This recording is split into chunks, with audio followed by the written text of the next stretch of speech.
জন্ম আমার নবীর যুগে হলে কেমন হতো,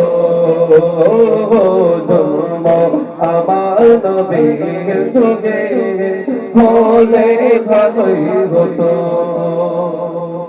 আষ্ট ভেসে হযরতে বিলালের মধুর আযান, আষ্ট ভেসে হযরতে বিলালের মধুর আযান, যেই আযানেতে মুক্ত ছিল আল্লাহ পাকের ফেরেশতা তামাম, দয়াল নবীর পিছে নামাজ পড়লে কেমন হতো।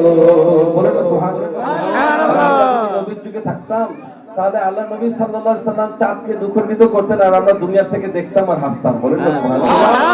নবী সাল্লাল্লাহু আলাইহি সাল্লাম বলা হচ্ছে যে সাপ কামড়াই দিছে আর আল্লাহ নবী নিজের থুতু মোবারক লাগাই দিয়েছেন, সাপের বিষ ভালো হয়ে গেছে। যদি আমরা থাকতাম তাহলে আমরা এই দৃশ্যগুলি দেখতে পাইতাম। সুবহানাল্লাহ। জন্ম আমার নবীর যুগে হলে ভালোই হতো। সবাই বলবো জন্ম আমাদের নবীর যুগে হলে ভালোই হতো। পারবো?